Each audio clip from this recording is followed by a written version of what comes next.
కాశ్మీర్ లోయలో భక్తిభావం వెల్లివిరుస్తోంది. బంబం బోలే హరహర మహాదేవ నామస్మరణలతో హిమాలయాలు మార్మ్రోగిపోతున్నాయి. ఈ ఏడాది పవిత్ర అమర్నాథ్ యాత్ర వైభవంగా ప్రారంభమైంది. జమ్మూ బేస్ క్యాంపు నుంచి భక్తుల బృందాలు మంచు శివలింగం దర్శనం కోసం వెళ్ళాయి. మరి ఈ ఏడాది యాత్ర విశేషాలేంటి? భక్తులు వెళ్ళే రెండు ప్రధాన మార్గాలేవి? రూట్ మ్యాప్ ఎలా ఉండబోతుంది? ఈ స్టోరీలో క్లియర్గా చూద్దాం. కాశ్మీర్ హిమాలయాల్లో ఆధ్యాత్మిక శోభ సంతరించుకుంది. శివనామ స్మరణతో కొండకోనలు పులకించిపోతున్నాయి. ప్రతి ఏటా సహజ సిద్ధంగా ఏర్పడే మంచు శివలింగాన్ని దర్శించుకునేందుకు దేశవ్యాప్తంగా లక్షలాది మంది భక్తులు తరలి వెళ్తున్నారు.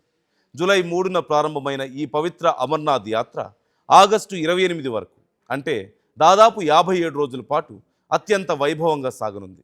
సముద్ర మట్టానికి 3888 మీటర్ల ఎత్తులో కొలువైన మంచు అమర్నాథ్ బాబాను దర్శించుకునేందుకు భక్తులు భక్తి శ్రద్ధలతో అడుగులు వేస్తున్నారు. అమర్నాథ్ పవిత్ర గుహను చేరుకోవడానికి భక్తులకు రెండు మార్గాలు అందుబాటులో ఉన్నాయి.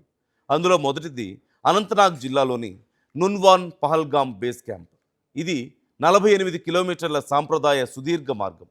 కొంచెం సమయం పట్టినా ప్రకృతి అందాలను వీక్షిస్తూ సురక్షితంగా వెళ్లేందుకు భక్తులు దీన్ని ఎంచుకుంటారు. యాజ్ ఐ ఎక్స్ప్లెయిన్డ్ ఎర్లియర్, ఒక్కసారి నేను మీకు మ్యాప్లో మరింత క్లియర్గా చూపించే ప్రయత్నం చేస్తాను. అమర్నాథ్ యాత్రకు వెళ్తున్నటువంటి ప్రయాణికుల రూట్ మ్యాప్ ఏ విధంగా ఉంటుంది అనేది. ఇంతకుముందు మనం మాట్లాడుకున్నట్లుగా రెండు రూట్స్ ఉంటాయి ఇక్కడ. సౌత్ రూట్ ఒకటి ఉంటుంది, నార్త్ నుంచి ఒకటి ఉంటుంది. సౌత్ రూట్ మొత్తం 48 కిలోమీటర్ల సుదీర్ఘ ప్రయాణం మనకు ఉంటుంది. 3 నుంచి 5 రోజుల పాటు సమయం పడుతుంది, నడిచి వెళ్లాల్సిన అవసరం ఉంటుంది. అలాగే మరోవైపు నార్త్ రూట్ 14 కిలోమీటర్లు ఉంటుంది. కాకపోతే కేవలం 1 లేదా 2 రోజుల్లో చేరుకోవడానికి అవకాశం ఉంటుంది. But one of the most difficult రూట్గా దీన్ని చెప్తూ ఉంటారు. అంటే ఎత్తుగా ఉండేటువంటి కొండల మీదుగా, చాలా టఫ్ టెరైన్స్ మీదుగా ప్రయాణం చేయాల్సి ఉంటుంది అని చెప్తూ ఉంటారు. సో ఒక్కసారి ముందుగా మనం సౌత్ రూట్ చూస్తే ఎక్కువ మంది ప్రిఫర్ చేసే రూట్ ఇదే. అంటే ఎక్కువ సమయం పట్టినా వెళ్ళడానికి, ప్రకృతి అందాలను చూసుకుంటూ ఆ ప్రాంతాన్ని మొత్తం అక్కడ ఉండేటువంటి ఆ ప్రాంతంలో ఉండేటువంటి ప్రత్యేకతల్ని చూసుకుంటూ సరదాగా వెళ్ళేటువంటి, చాలా ఈజీగా వెళ్ళేటువంటి రైడ్ ఇది. కానీ ఈ రోడ్లో మాత్రం చాలా ఫాస్ట్గా వెళ్ళిపోయినప్పటికీ, షార్ట్ కట్ అయినప్పటికీ కూడా కొంత టఫ్గా ఉంటుంది రూట్ అని చెప్తూ ఉంటారు. ఎక్కువ వయసు ఉన్న వాళ్ళు, లేదంటే లెగ్స్ సపోర్ట్ సరిగా లేని వాళ్ళు, మోకాళ్ళ సమస్యలు ఉన్న వాళ్ళు లాంటి వాళ్ళు ఈ రూట్ని ప్రిఫర్ చేయడానికి అవకాశం తక్కువగా ఉంటుంది.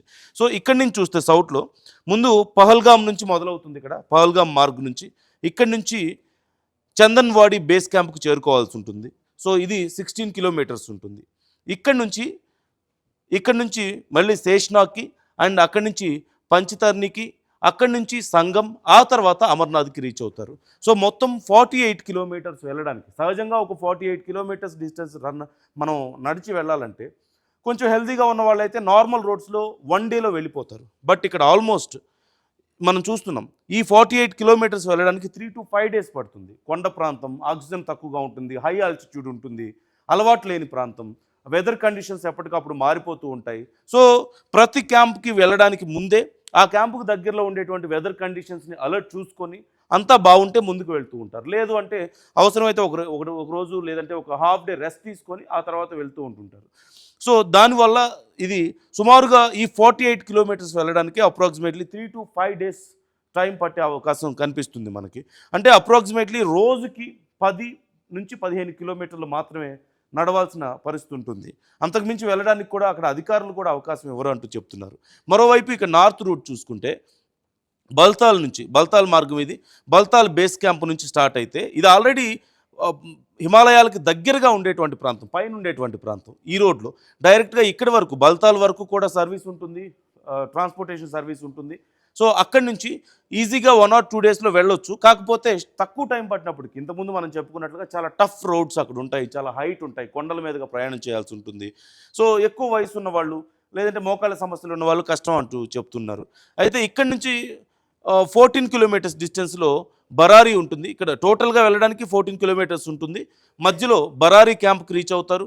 అక్కడి నుంచి మళ్ళీ సంగం దగ్గర ఇక్కడి నుంచి వచ్చే వాళ్ళతో, అంటే సౌత్ నుంచి వచ్చే వాళ్ళతో మళ్ళీ కనెక్ట్ అయ్యి అందరూ కలిసి ఈ 3 కిలోమీటర్స్ వెళ్లాల్సి ఉంటుంది. ఆ పైన అమర్నాథ్ గుహ దగ్గరికి చేరుకుంటారు. ఇక రెండోది సోనామార్గ్లోని బాల్తాల్ బేస్ క్యాంప్. ఇది కేవలం 14 కిలోమీటర్ల షార్ట్ కట్ రూట్. దూరం తక్కువే అయినా నిట్ట నిలువుగా ఉండే కొండలు, కఠినమైన వాతావరణ పరిస్థితుల మధ్య కాలినడకన ఈ యాత్ర సాగుతుంది. ఇక ఈ ఏడాది జమ్మూలోని భగవతి నగర్ బేస్ క్యాంప్ నుంచి యాత్రికుల కాన్వాయ్లు వరుసగా బయలుదేరుతున్నాయి. 259 వెహికల్స్తో వెళ్తున్న మొదటి దశ బృందంలో 4809 మంది భక్తులు వెళ్ళగా, అందులో పహల్గామ్ మార్గానికి 2510 మంది, బాల్తాల్ మార్గానికి 2312 మంది వెళ్తారు. ఆ తర్వాత 201 వాహనాల్లో 3865 మంది భక్తులతో రెండో బృందం కూడా కాశ్మీర్కు చేరుకుంది.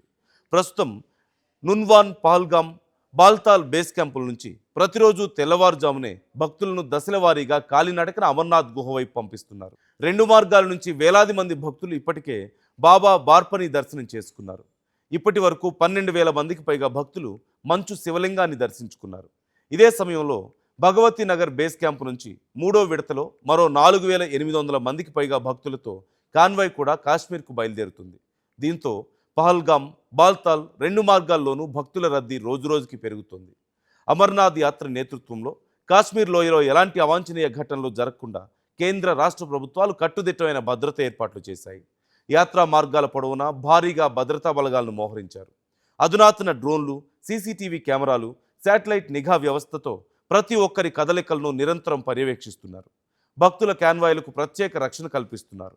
హిమాలయాల్లో వాతావరణం నిమిషం నిమిషానికి మారిపోతూ ఉంటుంది కాబట్టి వాతావరణ పరిస్థితులకు అనుగుణంగానే భక్తులను ముందుకు అనుమతిస్తున్నారు. అయితే ముందస్తు రిజిస్ట్రేషన్ ఉన్న భక్తులను మాత్రమే అధికారులు యాత్రకు అనుమతిస్తున్నారు. రిజిస్ట్రేషన్ తేదీకి ముందే ఎవరూ రావద్దంటూ జమ్మూ కాశ్మీర్ ప్రభుత్వం సూచించింది. భారీగా నమోదు కాని యాత్రికులు కూడా రావడంతో అధికారులు అప్రమత్తం అవుతున్నారు. అమర్నాథ్ యాత్ర కేవలం ఒక సాధారణ తీర్థయాత్ర మాత్రమే కాదు. ఇది భక్తుల భక్తికి, అచంచలమైన సహనానికి, ఆధ్యాత్మిక విశ్వాసానికి నిలువెత్తు ప్రతీక. చుట్టూ మంచు పర్వతాలు, నడుమ ప్రకృతి సోయగాలు, గుండె నిండా శివనామం. ఈ అనుభూతిని జీవితంలో ఒక్కసారైనా పొందాలని ప్రతి శివభక్తుడు కోరుకుంటాడు. అందుకే ఎంతటి కష్టమైన ప్రయాణమైనా భక్తి శ్రద్ధలతో పూర్తి చేసి అమర్నాథ్ బాబా దర్శనం చేసుకోవాలని లక్షలాది మంది శివభక్తులు ప్రతి ఏడాది ఈ యాత్రలో పాల్గొంటారు. యాజ్ ఐ ఎక్స్ప్లెయిన్డ్ ఎర్లియర్, ఒక్కసారి నేను మీకు మ్యాప్లో మరింత క్లియర్గా చూపించే ప్రయత్నం చేస్తాను. అమర్నాథ్ యాత్రకు వెళ్తున్నటువంటి ప్రయాణికుల రూట్ మ్యాప్ ఏ విధంగా ఉంటుంది అనేది. ఇంతకుముందు మనం మాట్లాడుకున్నట్లుగా 2 రూట్స్ ఉంటాయి ఇక్కడ. సౌత్ రూట్ ఒకటి ఉంటుంది, నార్త్ నుంచి ఒకటి ఉంటుంది. సౌత్ రూట్ మొత్తం 48 కిలోమీటర్ల సుదీర్ఘ ప్రయాణం మనకు ఉంటుంది. 3 నుంచి 5 రోజుల పాటు సమయం పడుతుంది, నడిచి వెళ్లాల్సిన అవసరం ఉంటుంది. అలాగే మరోవైపు నార్త్ రూట్ 14 కిలోమీటర్లు ఉంటుంది. కాకపోతే కేవలం 1 లేదా 2 రోజుల్లో చేరుకోవడానికి అవకాశం ఉంటుంది. But one of the most difficult రూట్గా దీన్ని చెప్తూ ఉంటారు. అంటే ఎత్తుగా ఉండేటువంటి కొండల మీదుగా, చాలా టఫ్ టెరైన్స్ మీదుగా ప్రయాణం చేయాల్సి ఉంటుంది అని చెప్తూ ఉంటారు. సో ఒక్కసారి ముందుగా మనం సౌత్ రూట్ చూస్తే ఎక్కువ మంది ప్రిఫర్ చేసే రూట్ ఇదే. అంటే ఎక్కువ సమయం పట్టినా వెళ్ళడానికి, ప్రకృతి అందాలను చూసుకుంటూ ఆ ప్రాంతాన్ని మొత్తం అక్కడ ఉండేటువంటి ఆ ప్రాంతంలో ఉండేటువంటి ప్రత్యేకతల్ని చూసుకుంటూ సరదాగా వెళ్ళేటువంటి, చాలా ఈజీగా వెళ్ళేటువంటి రైడ్ ఇది. కానీ ఈ రోడ్లో మాత్రం చాలా ఫాస్ట్గా వెళ్ళిపోయినప్పటికీ, షార్ట్ కట్ అయినప్పటికీ కూడా కొంత టఫ్గా ఉంటుంది రూట్ అని చెప్తూ ఉంటారు. ఎక్కువ వయసు ఉన్న వాళ్ళు, లేదంటే లెగ్స్ సపోర్ట్ సరిగా లేని వాళ్ళు, మోకాళ్ళ సమస్యలు ఉన్న వాళ్ళు లాంటి వాళ్ళు ఈ రూట్ని ప్రిఫర్ చేయడానికి అవకాశం తక్కువగా ఉంటుంది. సో ఇక్కడి నుంచి చూస్తే సౌత్లో ముందు పహల్గామ్ నుంచి మొదలవుతుంది. ఇక్కడ పహల్గామ్ మార్గ్ నుంచి, ఇక్కడి నుంచి చందన్వాడి బేస్ క్యాంప్కి చేరుకోవాల్సి ఉంటుంది. సో ఇది 16 కిలోమీటర్స్ ఉంటుంది. ఇక్కడి నుంచి మళ్ళీ శేష్నాగ్కి, అండ్ అక్కడి నుంచి పంచతర్నికి, అక్కడి నుంచి సంగం, ఆ తర్వాత అమర్నాథ్కి రీచ్ అవుతారు. సో మొత్తం 48 కిలోమీటర్స్ వెళ్ళడానికి, సహజంగా ఒక 48 కిలోమీటర్స్ డిస్టెన్స్ మనం నడిచి వెళ్ళాలంటే కొంచెం హెల్తీగా ఉన్న వాళ్ళైతే నార్మల్ రోడ్స్లో 1 డేలో వెళ్ళిపోతారు. బట్ ఇక్కడ ఆల్మోస్ట్ మనం చూస్తున్నాం ఈ 48 కిలోమీటర్స్ వెళ్ళడానికి 3 to 5 డేస్ పడుతుంది. కొండ ప్రాంతం, ఆక్సిజన్ తక్కువగా ఉంటుంది, హై ఆల్టిట్యూడ్ ఉంటుంది, అలవాటు లేని ప్రాంతం, వెదర్ కండిషన్స్ ఎప్పటికప్పుడు మారిపోతూ ఉంటాయి. సో ప్రతి క్యాంప్కి వెళ్ళడానికి ముందే ఆ క్యాంపుకు దగ్గరలో ఉండేటువంటి వెదర్ కండిషన్స్ని అలర్ట్ చూసుకొని అంతా బాగుంటే ముందుకు వెళ్తూ ఉంటారు. లేదు అంటే అవసరమైతే ఒక రోజు లేదంటే ఒక హాఫ్ డే రెస్ట్ తీసుకొని ఆ తర్వాత వెళ్తూ ఉంటుంటారు. సో దానివల్ల ఇది సుమారుగా ఈ 48 కిలోమీటర్స్ వెళ్ళడానికి అప్రాక్సిమేట్లీ 3 to 5 డేస్ టైం పట్టే అవకాశం కనిపిస్తుంది మనకి. అంటే అప్రాక్సిమేట్లీ రోజుకి 10 నుంచి 15 కిలోమీటర్లు మాత్రమే నడవాల్సిన పరిస్థితి ఉంటుంది. అంతకుమించి వెళ్ళడానికి కూడా అక్కడ అధికారులు కూడా అవకాశం ఇవ్వరు అంటూ చెప్తున్నారు. మరోవైపు ఇక నార్త్ రూట్ చూసుకుంటే బల్తాల్ మార్గం, ఇది బల్తాల్ బేస్ క్యాంప్ నుంచి స్టార్ట్ అయితే ఇది ఆల్రెడీ హిమాలయాలకు దగ్గరగా ఉండేటువంటి ప్రాంతం, పైన ఉండేటువంటి ప్రాంతం. ఈ రోడ్లో డైరెక్ట్గా ఇక్కడి వరకు, బల్తాల్ వరకు కూడా సర్వీస్ ఉంటుంది, ట్రాన్స్పోర్టేషన్ సర్వీస్ ఉంటుంది. సో అక్కడి నుంచి ఈజీగా 1 or 2 డేస్లో వెళ్ళొచ్చు. కాకపోతే తక్కువ టైం పట్టినప్పటికి ఇంతకుముందు మనం చెప్పుకున్నట్లుగా చాలా టఫ్ రోడ్స్ అక్కడ ఉంటాయి, చాలా హైట్ ఉంటాయి, కొండల మీదుగా ప్రయాణం చేయాల్సి ఉంటుంది. సో ఎక్కువ వయసు ఉన్న వాళ్ళు లేదంటే మోకాళ్ళ సమస్యలు ఉన్న వాళ్ళు కష్టం అంటూ చెప్తున్నారు. అయితే ఇక్కడి నుంచి 14 కిలోమీటర్స్ డిస్టెన్స్లో బరారి ఉంటుంది. ఇక్కడ టోటల్గా వెళ్ళడానికి 14 కిలోమీటర్స్ ఉంటుంది. మధ్యలో బరారి క్యాంప్కి రీచ్ అవుతారు. అక్కడి నుంచి మళ్ళీ సంగం దగ్గర ఇక్కడి నుంచి వచ్చే వాళ్ళతో అంటే నా సౌత్ నుంచి వచ్చే వాళ్ళతో మళ్ళీ కనెక్ట్ అయ్యి అందరూ కలిసి ఈ 3 కిలోమీటర్స్ వెళ్ళాల్సి ఉంటుంది. ఆ పైన అమర్నాథ్ గుహ దగ్గరికి చేరుకుంటారు.